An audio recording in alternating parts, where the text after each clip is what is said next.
Hi, I'm Debbie Georgatos. Welcome to my show, America, Can We Talk?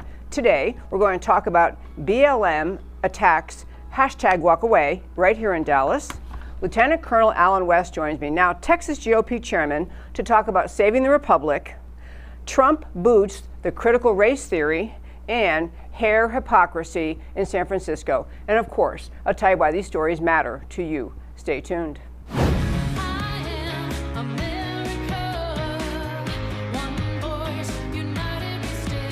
Debbie Georgatos, host of America Can We Talk, is an author, attorney, and political analyst whose mission is to inspire the American political conversation about preserving liberty in the best country on earth.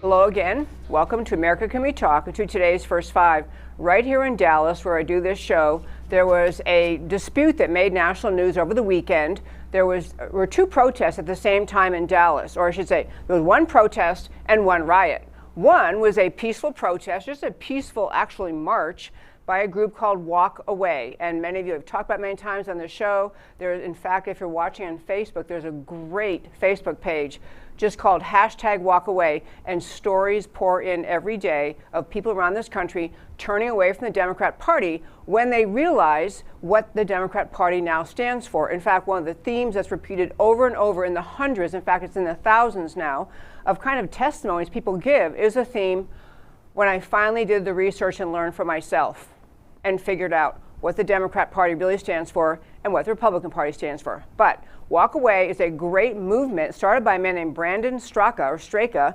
He's a New York City hairstylist, and in the year 2018, he kind of woke up to how detrimental the Democrat Party was to America, Democrat Party's policies were. He formed Walk Away. He stood up and said, you know what, let's all walk away from the Democrat Party. So he forms Walk Away. That's been happening since 2018.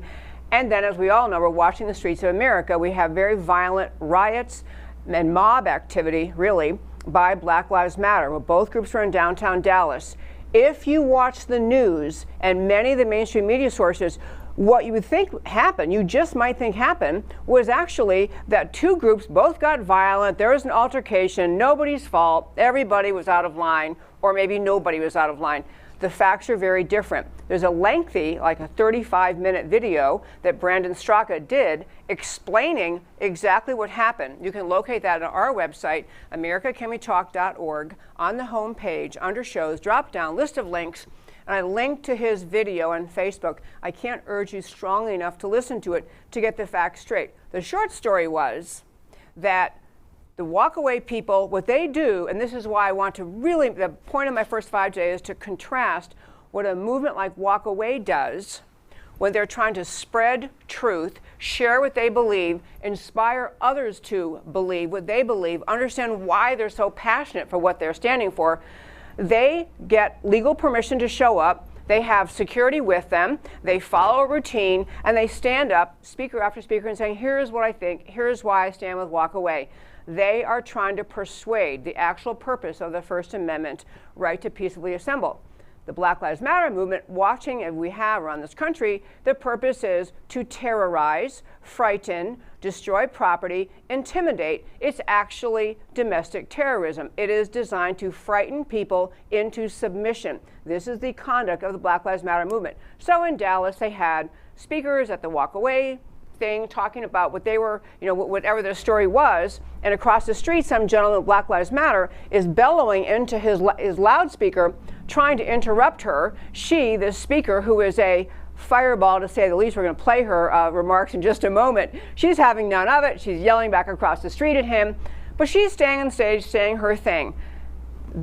When she finally stopped talking to him, she's still making her speech. Protester across the street with several other of his BLM terrorist friends made their way across the street, entered the staging area for the Walk Away people. So they're trying to have an orderly and planned out presentation to hundreds of supporters saying, here's why we're walking away. They have speakers lined up in the back, they have security, and this gentleman who decides he's not going to let them have their peaceful protest got up and got in the face of one of the security people. As Straka describes it, this BLM violent terrorist guy had his fist at the under the chin of the security guy who's not about to let him flatten him. So the security guy did what he was trained to do, which was he diffused the situation. He got a hold of this guy's face, pushed him down, he's on the ground. That was pretty much the altercation. Later, there was an arrest of both this BLM guy and of the security guy who was simply doing his job defending the riot, defending the walk-away people, trying to prevent the Black Lives Matter protesters who were engaged in violence. But that's only the background. What actually happened later in the same day is what the story, why it's so interesting. So after the police came and arrested this Black Lives Matter guy, and he's walking away in handcuffs, he's yelling to the audience, "Call Chief Hall, call Chief Hall." He knows that Dallas Police Chief Renee Hall is on his side, is on the side of Black Lives Matter. Soon, so walk away is still going on. Later, police come back and they arrest a security guy. So now they've got the aggressor under arrest and the security guy. And after that, this is where the big incident finally happened outside the police department, because after the event was over, Brandon Straka and another one of his assistants went down to the police department to say, hey, why is our guy under arrest? Why hasn't he been released? He was surrounded by a mob of protesters of Black Lives Matter who were aggressive, accusatory, making threats directly at him and his friend. And Straka's standing there, they're right outside the police department, and he's saying, hey, and there were also media, all sorts of media, the alleged mainstream neutral media, standing around with video cameras, not videoing. And he's saying to them, why aren't you videoing this? Look, can you see what they're doing? Literally, Straka, his quote was, I thought I was going to die. He went running with his friend, at being surrounded, attacked, had objects thrown at him, finally got away peacefully, and that is what actually happened in Dallas on Saturday. Now I want to show you a quick video. This is the woman who was speaking when the Black Lives Matter loudmouth across the street began talking. So first I'll have you play her speaking. I would never understand why a straight black man would push an organization that says they want to dismantle the black family when 67% of children are born to single-parent homes. Things that make you say... Okay, this lady, what she's yelling at the Black Lives Matter protester is, how can you stand for an organization that wants to break down the family? This is the last thing the black America needs. We don't want families broken down. She's really feisty. She's a speaker. I think her name is Tamika Michelle, speaks quite often at their events. She was feisty, and the crowd was having none of it. So, in closing out today's First Five, I want to say this. The walkaway movement could not be a better and more insightful and helpful movement in America. Honestly, if you're on Facebook and you go to that Facebook page, you will just, and it's like getting to know America, getting to know people who say, you know, I was raised in a house in whatever, you know, various parts of the country. My family's 3-generation Democrat. My dad was a union guy, all these different stories. And why I woke up and realized you cannot continue to vote for the Democrat Party because they're going to destroy America. Great, great story. So walkaway movement started. These happen, what you were watching, these walkaway movements happen all over the country. They have events coming up in the South, cities all over the country, basically taking on the road. It's a road trip to inspire people to rescue America. That's one of the terms they use, Rescue America, from the Democrat Party. Fabulous organization. I'm going to close out the First Five by asking Matt to show you 2 different clips I sent him. These are just posters of what Black Lives Matter is trying to do around this country. The first one, so they have Rescue America Rally. I love even the name, Rescue America, darn straight. Saturday, September 12th in Charleston, South Carolina. Those are the speakers. That's Shamika Michelle, the 4th one, and that's who is giving it back to the Black Lives Matter gentlemen. These are the speakers they have. And the next slide they have is this walk away. It's a big march in Washington. I think it's like October 29th. It's right before the election.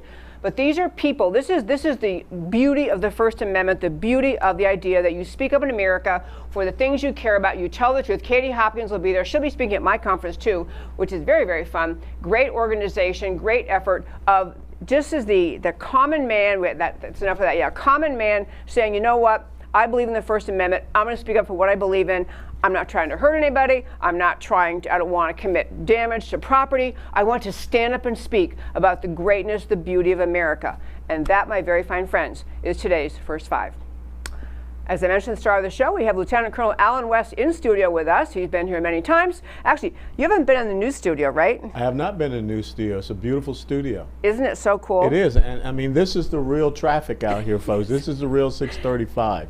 It is the coolest thing. I know. I love this studio, love having it. So Lieutenant Colonel West is here. Actually, this is the first time he's been here, I believe, since he became the chairman of the Texas GOP. And that happened in an election on July 20th. So here we are in Texas, which is really a red state. But the left is trying to argue we're a purple state, and maybe they can turn us blue. There's a massive effort of money pouring into the great state of Texas to try to flip this state from red to blue, or maybe red to purplish. And so we had an election in Texas, really by Texas activists, by people who are delegates to the state convention, to choose our chair, and Lieutenant Colonel Alan West ran for this position and really won overwhelmingly. We had a very nice guy who was the previous chair, but this is a time we need fighters, we need people who can stand up and inspire people, and this is why, in my view, why we had such a significant victory with Lieutenant Colonel Alan West. So first, congratulations for winning. Thank you so much, Debbie. It's good to be here with you.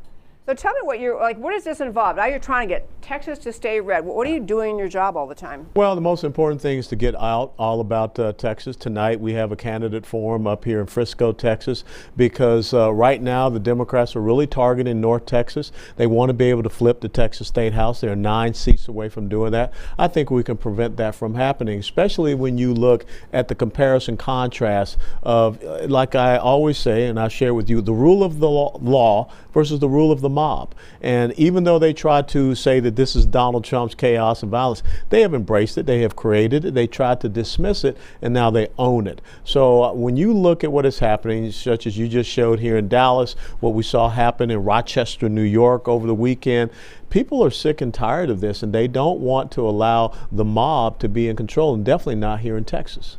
Well, that's actually, I love you said the mob versus the rule of law, because it is a big effort. If you read any of the left-wing websites, which I will confess I do to try to stay informed. You have to. Yeah, you have to. They are trying to say all this mob violence from Portland to Seattle to Chicago, every city where you see it, is all the fault of Donald Trump. And it'll all be better, everything will be better if we just get rid of Trump. But it's all happening in Democrat-run cities. Absolutely. Democrat-run cities and primarily Democrat-run states. And so you cannot put that on the feet of the president, especially when he's saying, I'm willing to come in here to Portland. I'm willing to come in here to Seattle. I'm willing to come in here to Chicago to help you out. And what do you see those mayors, what do you see those leaders saying? We don't want you there. He goes to Kenosha, Wisconsin to try to diffuse the situation and talk to the police there. But the thing is, think about what's happening right here in Texas and what is supposedly the capital of Texas, Austin, where just a few weeks ago, the city council, which has 2 avowed socialists on it, defunded our police in Austin by $150 million. And they've already seen an increase of crime. But the exact same thing also is happening right here in Dallas, where you have Eric Johnson and the city council here talking about defunding the Dallas police, which is already short thousands of officers. That was actually a big movement, I think, in the fall. I mean, it's been ongoing for a while, that there are insufficient resources for the Dallas police. People start recording how I made a call in an actual emergency, how long it took before someone came. Yes.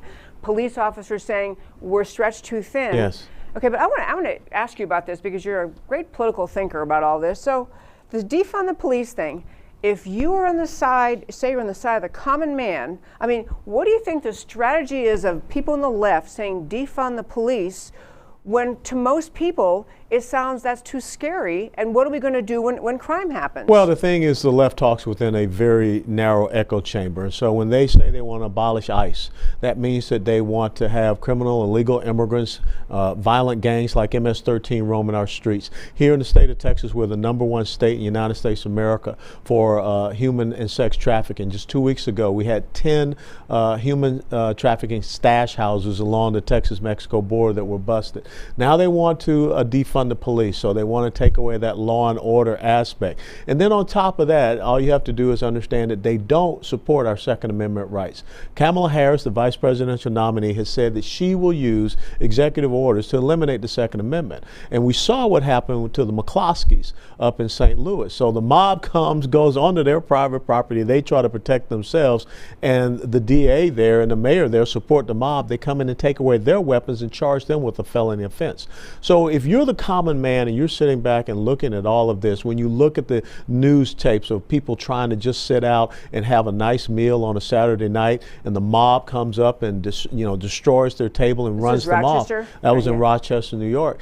They're pushing people, to the side of saying, we want the rule of law. We want law and order. We don't want to live terrified. And you started out in your first 5 by saying what is so important. We're facing a domestic insurgency.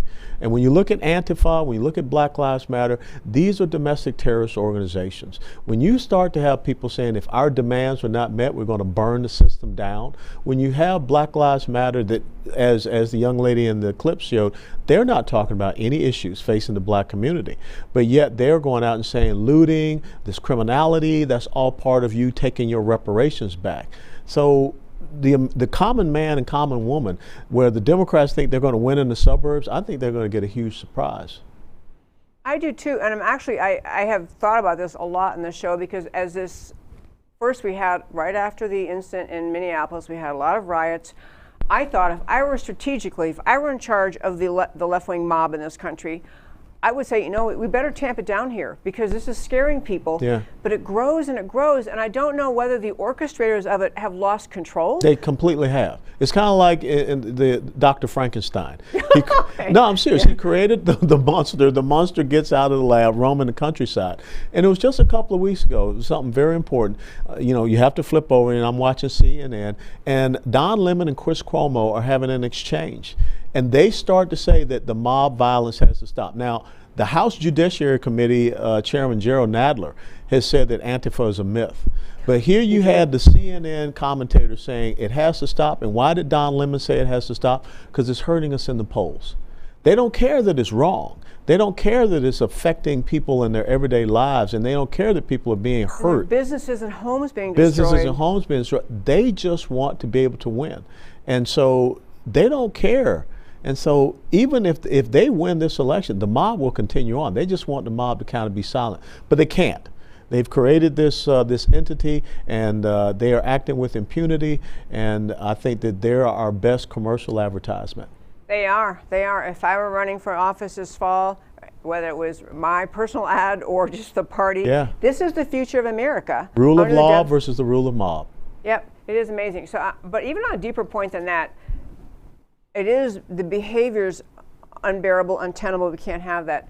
But there's also this rise in actual belief in Marxism and socialism. It's not just violent behavior, but the demands and the push is for actual Marxism. Sure. And I think in this country, most people in the ballpark of our vintage, we thought we would never see this in America. We thought we all learned the lesson from childhood. That free America and America's the other side isn't. And so it's a hard thing to convince voters, I think, that the left really means it. They think, I got some Bernie Sanders, he's pretty extreme. But the Democratic Party, used to be. Right, go ahead. That used to be. When I was in Congress in 2011, 2013, you could point to the Congressional Progressive Caucus and say, these people are socialists, these people are borderline communists, and you get attacked for that. But now they're claiming that, they're accepting that, they're saying that.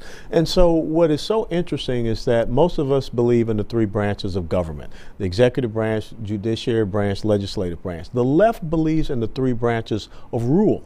And those 3 branches of rule are academia, media, and the courts. And what you have seen happen over the last 60 to 70 years in academia is that all of these left-wing socialist professors have been in there and constantly not educating but indoctrinating our children. And now when you look at some of the curriculum, some of the things that they're talking about, even down to, elementary school level, 3rd through 8th graders, they're starting that same indoctrination to create that next generation of radical socialists. And that's why school board is so important, Debbie. That's an important elected position.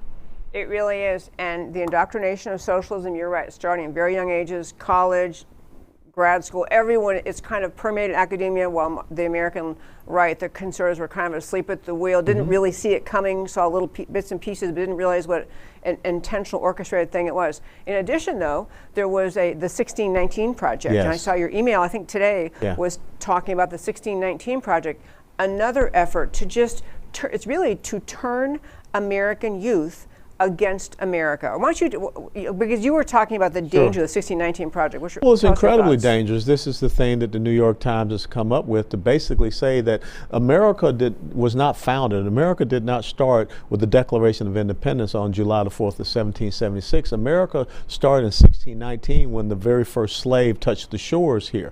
And so that is trying to perpetuate this belief that America is this systemically racist country that has always seen, people of color as, in this way and continues to see people of color in this way. Well, that's just an absurdity when you think about Crispus Attucks was one of the black men, a freed black man that was shot during the Boston Massacre. This is not just revisionist history. This is an eradication of history. And it's so dangerous because now they want to teach the 1619 Project in our schools.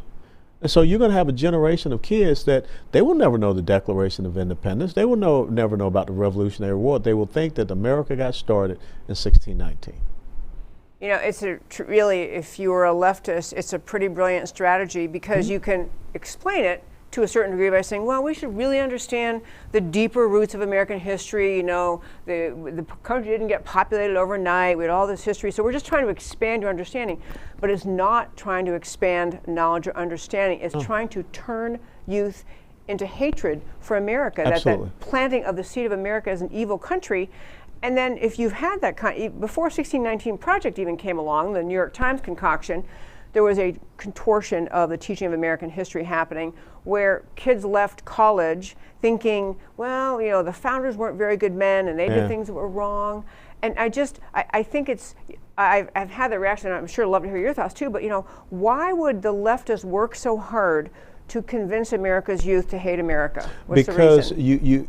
If you want to fundamentally transform this nation, you have to undermine people believing in this nation.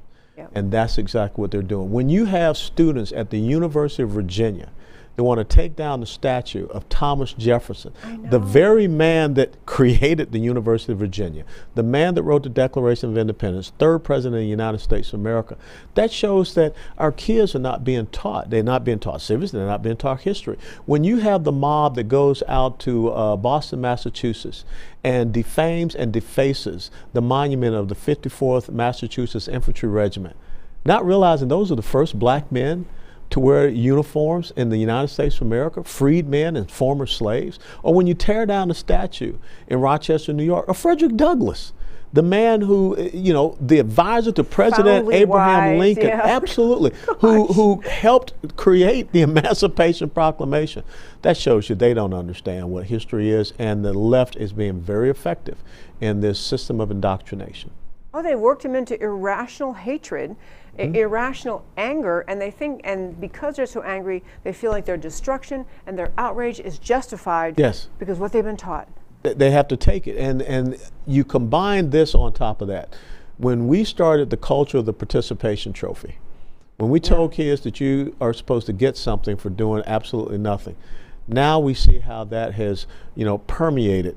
And these young people now believe that they should be getting something for doing nothing, which means they're going to go out and loot, they're going to go out and take because they feel like they deserve that.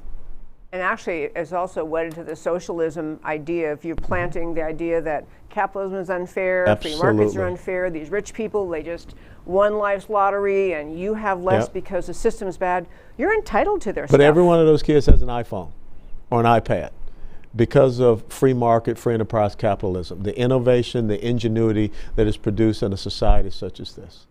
I saw that President Trump is saying we have to return to patriotic education. I thought it was a great choice of words. Yes. Because the left is because the answer, they don't want patriotic education. They don't want to call. But I would love to have you talk about what you think kids should learn about America, what the patriotic education should look like. Kids should learn the true history of America. The good, the bad, and the ugly. History is not there for you to like or to dislike it. History is there for you to learn from. As George Santayana said in the late 1920s, those who fail to learn from history are doomed to repeat it. And if you really want to talk about the true purveyors of systemic racism in the United States of America, that's why the documentary Uncle Tom is so powerful. All you have to do is look at the Democrat Party. And I think that what they are trying to do is erase history because they don't want people to really know who they are. Right. I do want to talk about your documentary, Uncle Tom, which is That came, I know, when we watched Juneteenth. Juneteenth. That was Juneteenth here Very in Texas. important day, absolutely. Yeah, and this documentary has been making the rounds, and basically it's, I don't know, is it maybe 12 main characters, you and, I'm trying to think. Yeah, the 12 to 15 main characters, Larry Elder, the late great Herman Cain, Candace Owens, and several other. And what I like the most is that new generation of young black conservatives that are being featured in that documentary. Because I'm kind of getting old, gray hair and everything like that. I got to think about passing that baton. Ageless, that's our plan. That's my plan. Yeah. Well, actually, though, the great thing about Uncle Tom was I think that there are so few voices in the media in our country that give just the chance not to characterize what black conservatives think, but to let black conservatives say, here's why. Yeah. Here's my life story, or what drives me, what I care about. Just to hear those voices and telling their stories, different little pieces of their lives, it's very profound, very powerful. So actually, I ordered one. I think you can probably still order it. I ordered Yes, you can, UncleTom.com. And I think on 1 October is going to be out on all the streaming services because it has been just that popular. And remember, this is Dallas's project.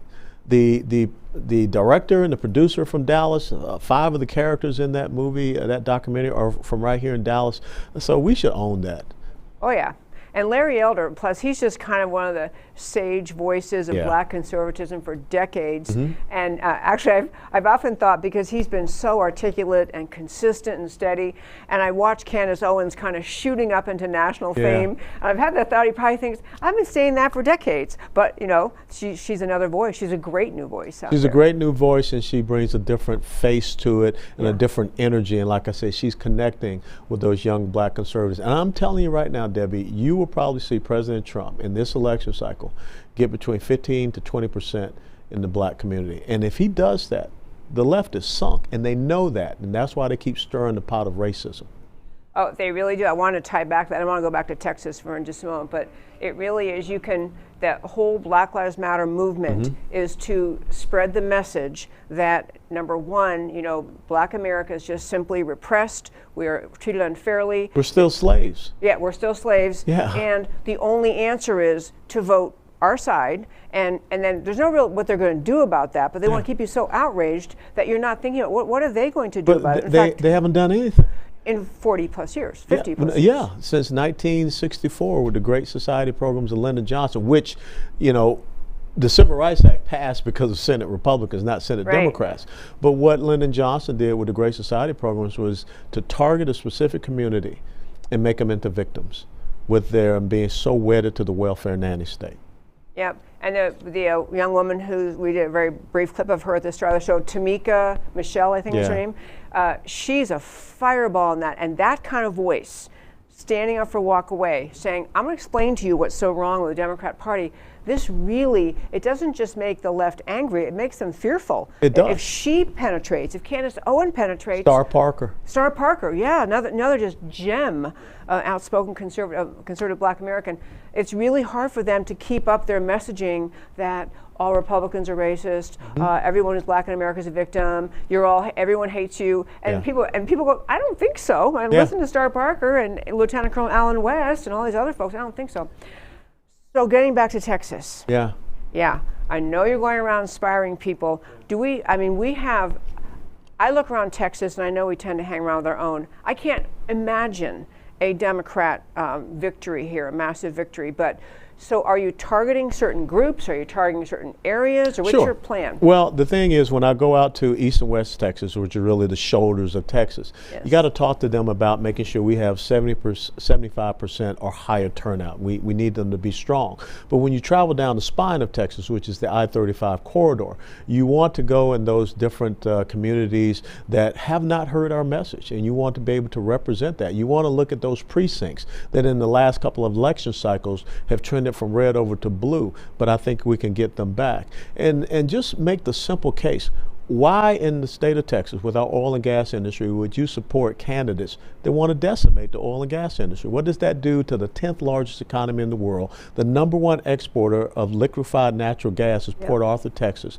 Why would you want to side with people that don't want you to be safe and secure? They want to get rid of the police. They want to undermine your Second Amendment rights. We can just go down the line of how they will take this incredible state, the Lone Star State, People are moving here because of our growth, our opportunity, our promise, our policies. Yes. But so why would you want to make it look like a place that is failing, where many of you have fled from, being in California, Illinois, New York, and New Jersey? So I think the more that we continue to hammer that message, and the more that we continue to draw that contrast, early on, a lot of these media outlets, leftist media outlets had me on in Texas, but when they start hearing that truth, when you tell them that the Republican Party of Texas was founded by 150 black men, they kind of get uncomfortable with having you on. You're supposed to say that. You're not supposed to say that. You're not supposed to tell that truth here. We're supposed to dominate the narrative. We're not going to allow that to happen. We're going to be on the offense here in Texas.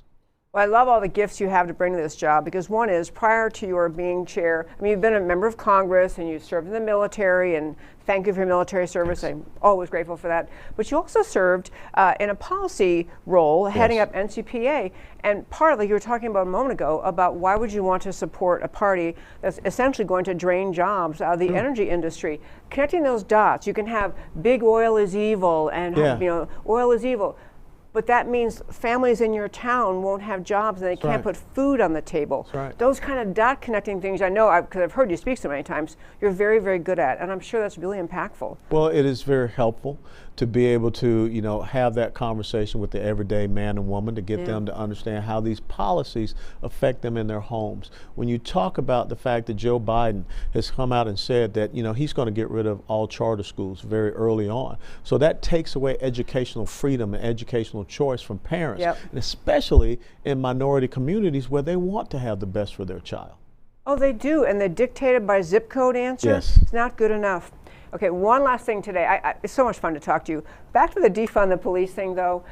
The people who really should be most offended by that are women, number one, and people living in lower income areas, because more crime happens there. In the lower income areas, you want the police to get there and get there quickly in enough numbers to keep you safe. It just seems like the craziest message: defund the police so that lower income communities are going to have more of a problem with crime and not fight it. Because the really wealthy suburb types, they have private police forces, they have gated communities. Yeah. But even the gated communities don't keep you safe, because we saw what happened with the McCloskeys.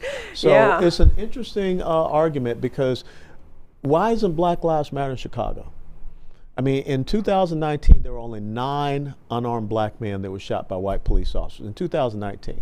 But we can just look at the past couple of weekends in Chicago or some of these other places. So why aren't they going there to address the issue of black on black crime? So absolutely, people are getting that. And the biggest poll number out there is the amount of firearm sales, the fact that you cannot find ammunition, and the fact that women are the #1 demographic taking concealed carry license classes. Now, they're not doing that so that they can just give that weapon to Robert Francis. For dove hunting. For dove hunting. But they don't want to give that weapon to Robert Francis O'Rourke in 3 to 4 months.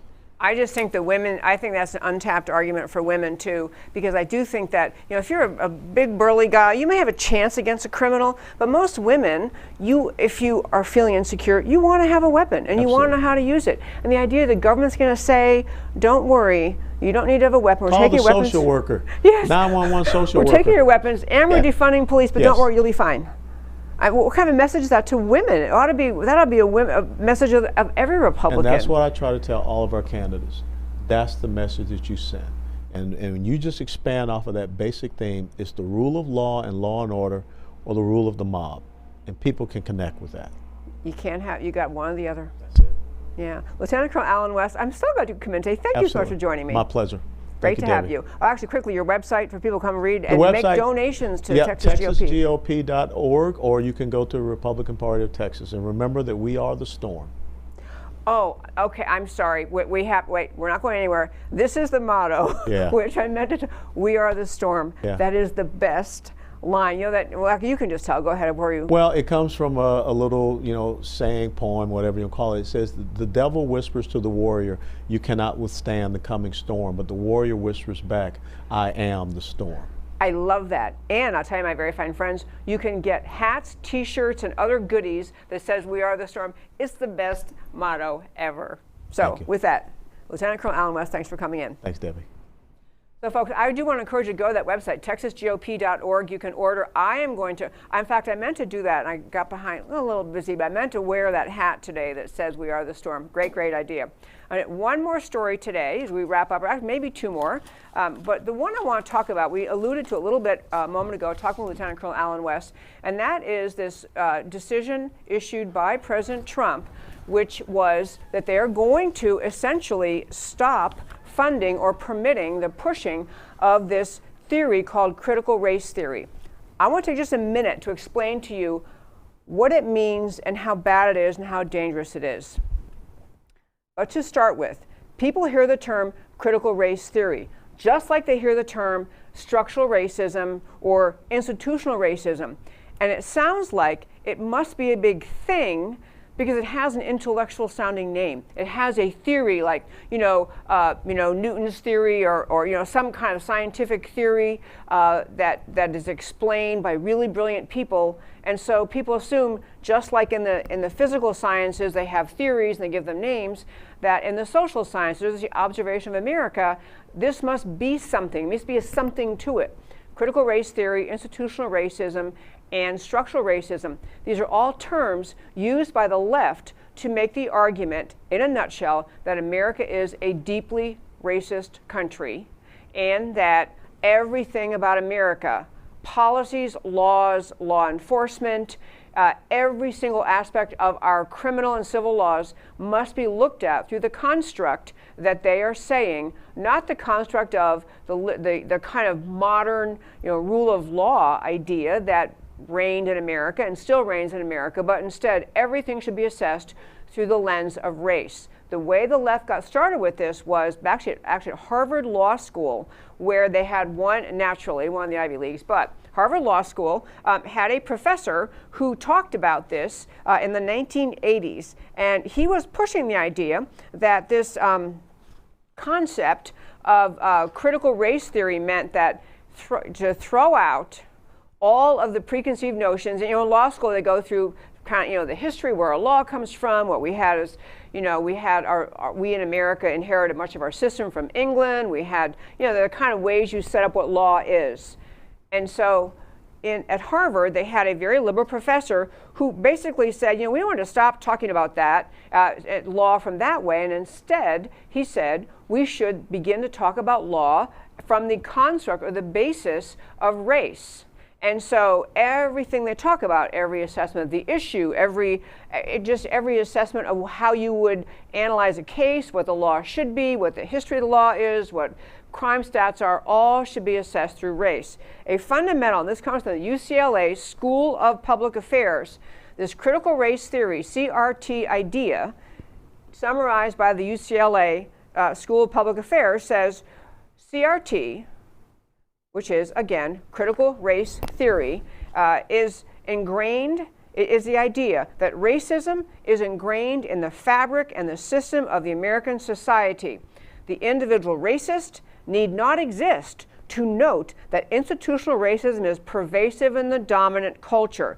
This is the analytical lens that CRT uses in examining existing power structures.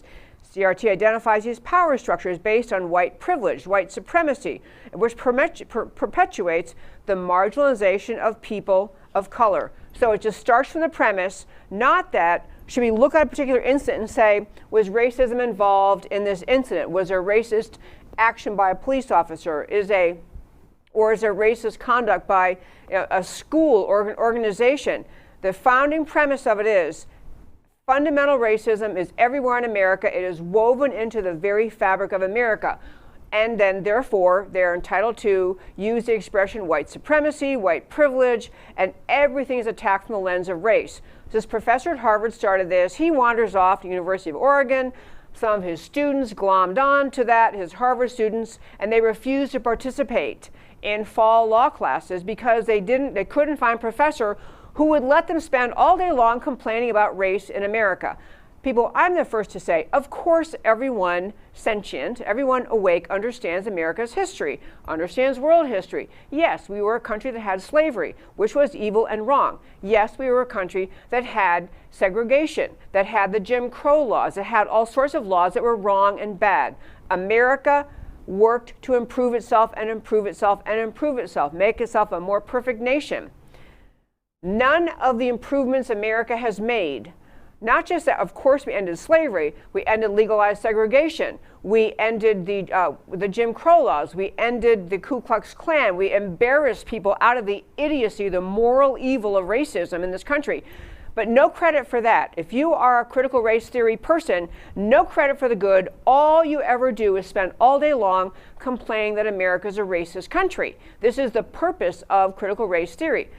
Moving forward to today, what has happened is this critical race theory is given legitimacy because it has an intellectual sounding name, and so it's carried out in all sorts of contexts in our society, in education, in government, especially in the federal government levels where they have training for their federal government employees, training for the union people, training for teachers.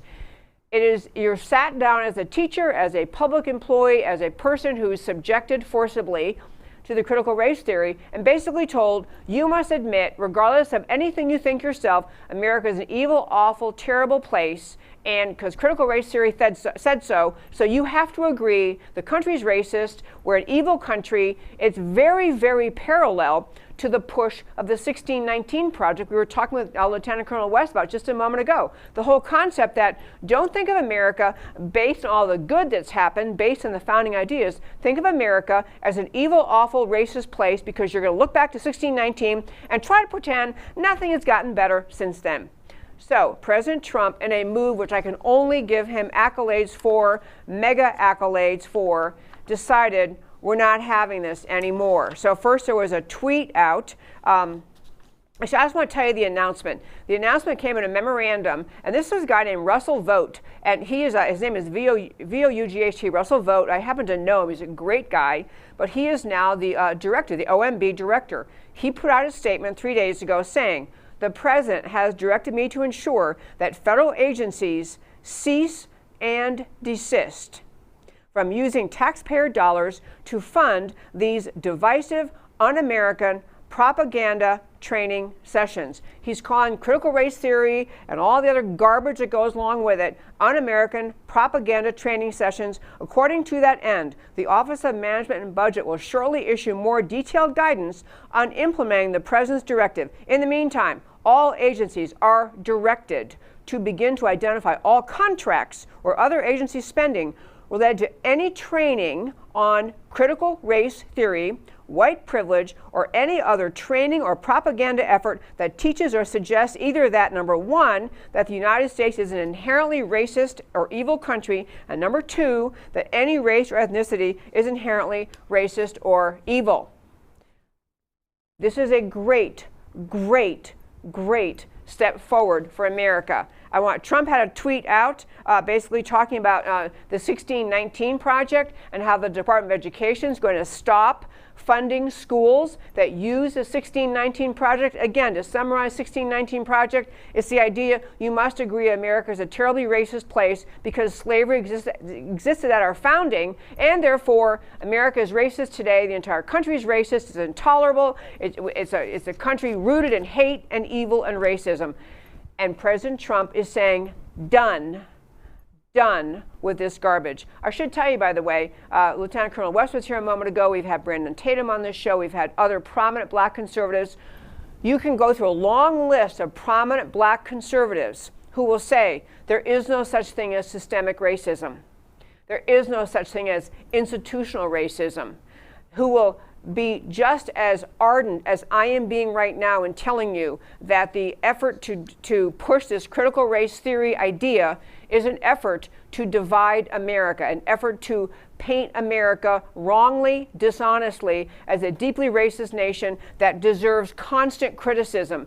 And so you have President Trump stepping up, and the reason I want to hit on this is a great, great thing that he did. Put this notice out and said, you know, we're done with this. We're not doing this anymore. And you think about it, this is your tax dollars. Your tax dollars, you work hard, you pay your taxes, you go to Washington, and they're spending money in all sorts of ways in federal agencies, in federal contracts, in teaching, in contracts that go to state public schools, all of it pushing the message, America is an evil country. America is a racist country. This is, your tax dollars are used to indoctrinate children and adults in all sorts of jobs in this country with the idea that America is a terribly evil, awful, racist place. So President Trump is saying, done with this. And you know, what has allowed, in great part, the Black Lives Matter movement to just grow, to explode as it does, is because we're facing a generation of people in America who grew up in public schools, taught this garbage in one form or another, never taught the basics of America's goodness, never taught the ideas of the founding of America and the Declaration of Independence and the Constitution, never taught all the great and noble, timeless, and colorblind ideas that form this country, and instead they've been taught to hate America. And so this is Trump stepping up and being a leader as truly no one before him has been brave enough to do, especially in this election cycle, when you recognize the left is in a dead heat pushing to have America accept the narrative that they're pushing, the Black Lives Matter narrative that says America is a racist country. This is the purpose and the point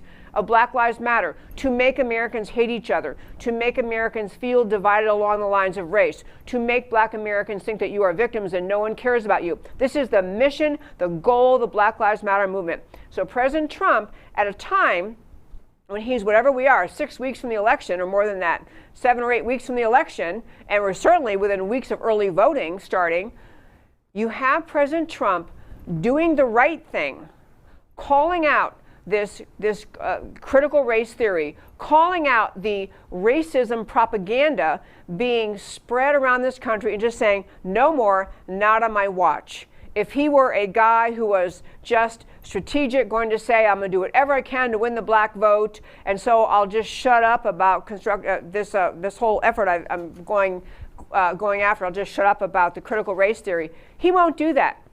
This is I'm telling you, it is a noble and brave decision, because I'm sure some consultants would tell him, I wouldn't go after critical race theory right now. Wait till after the elections are over, and then maybe you can go after it. But he's saying it's wrong. It is spreading hate. It is spreading hate among American citizens. It is spreading lies about America, spreading lies about the American people, spreading lies about people based on skin color, and we're done humoring it. It was a brilliant move on his part, a brave move, especially, as I say, in light of the fact that he is facing re-election, and as you heard Lieutenant Colonel Alan West say just a moment ago, President Trump may get up to 15 to 20% of the black vote in America, which will, of course, decimate the Democrat chances of winning the election. Russ Votes text I was going to read to you: the days of taxpayer-funded indoctrination trainings that sow division, S-O-W, sow division and racism are over. Under the direction of POTUS, we are directing agencies to halt critical race theory trainings immediately. This was a beautiful and brave move by the administration. I'll just give you one quick, this is my last story, is like 2 sentences. So we all have been subject in various ways in this country by the shutdown of various things, by the shutdown because of COVID, shutdown of gyms, shutdown of beauty parlors, shutdown of, this is the hair, hypocrisy, and gym story, shutting down of every amenity. So you hear women complaining, my hairdresser hasn't been open since March, I need a haircut, I need this. So this is the left perfectly willing to shut down the freedom of the American people in all sorts of ways. And in Texas, don't think, by the way, if you're in some other state, that Texas is doing great. Texas is a little better than other states. We are very much still shut down, very much still limited, and it's really not consistent with the liberty in which Texas was founded. But what I want to get on the hair hypocrisy is, so women around the country aren't allowed to go to the hairdresser because, COVID, because coronavirus, and so businesses shut down. Hairdressers not able to go to work and earn money to put food on the table for their kids. And Nancy Pelosi got caught, as you likely saw, got caught being the sole only single customer in her beauty parlor in California, in San Francisco. They let her in, nobody else is there. She gets a private time with her hairdresser to get her cut and color, get her natural brown hair looking natural brown again. And she did this last Monday, I think it was, and she got caught. She got caught. The video ran, and then it was released to the public. so the public can see Nancy Pelosi, one of the many ruling class, do as I say, not as I do, rules for me, rules for thee, but not for me. This is Nancy Pelosi, got caught. She tried to come back with some, I was set up. She wasn't set up. She made an appointment when she knows no one else is allowed to go to the hairdresser in San Francisco, but she's allowed to go because she is, after all, Queen Bee Nancy Pelosi. Similar thing uncovered in California. Turns out many gyms for government employees, workout gyms that are also still shut down in California, but workout gyms for the employees have been secretly, silently open. So long as you don't tell anybody and you're a government groupie, you can actually go ahead and go to the gym, unlike the rest of the state. This is hypocrisy. This is ruling state attitude. And it really, honestly, what should inspire you to recognize this time for the American people to stand up against the ongoing ridiculous shutdown of our country, shutdown of our economy, shutdown of our businesses due to COVID. A topic we'll get to more tomorrow. So my very fine friends, we're out of time for today. I want to turn and tell you why the stories we talked about today matter to you. So we started our first story today on the BLM Attacks, hashtag walkaway. Walkaway is a movement of people telling their stories of leaving the Democrat Party. Love for America. Now, leaving the Democrat Party stories are ultimately positive about escaping lies and deceptions and growing in love for America. They're truly peaceful protests over how they were misled. Dallas walkaway rally this past weekend was interrupted by Black Lives Matter with confrontation, threats, and intimidation against the walkaway. And the mainstream media, with cameras present, refused to film any of it. Refused to film, even when Brandon Straka is saying, hey, media, look what's happening, being attacked, you're going to film this out? No, it can't be bothered. Okay, so then you had questions Americans are asking and should be asking. What kind of peaceful protesters resort to confrontation, threats, and intimidation? What kind of media ignores Black Lives Matter confrontations, threats, and intimidation, and perpetuates a narrative of Black Lives Matter as peaceful protesters? President Trump denounces the mainstream media as enemies of the people, and he's right. When the mainstream media deliberately lies about BLM, they are enemies of the free people. And on Trump boots a critical race theory asserts systemic, structural, and institutional racism as ingrained in the fabric of America. The purpose of the theory is not to inform as to facts, but to use narrative to manipulate decent people into feelings of guilt for and hatred of America. There is no principle from which to build unity or to find any solution. The purpose is to perpetuate division, to subjugate the individual by strict definition and herding of people into groups based on skin color. This is a mockery and a disdain for America's ideal, the individual as a child or creation of God. President Trump is remarkably courageous to take pre-election action to boot critical race theory and the 1619 Project out of schools. Alert Americans of all skin colors agree with him. And finally, hair hypocrisy in gyms. Nancy Pelosi exemplifies ruling class elitism, and Americans detest elitism. Claiming to have been set up by her latest recurring hair appointment, nothing exemplifies ruling class condescension toward the American people than this insult to the intelligence excuse. Pure rules are for the little people. Haughtiness. And now it's known, gyms in San Francisco government buildings have remained open. While San Francisco gyms, operated by private, usually small business operators, are shut down by COVID. Dems and the mainstream media believe these instances of massive hypocrisy and elitism are not noticed by the ignorant masses or just blow over after a few news cycles. They are wrong. Wait and see on November 3rd. And that, my very fine friends, is my show for today. I'm Debbie Georgatos. This is America Can We Talk. Tune in every Monday through Thursday at 3 p.m. Central Time to America Can We Talk, where I always talk truth about America, because America matters. And I will talk to you next time.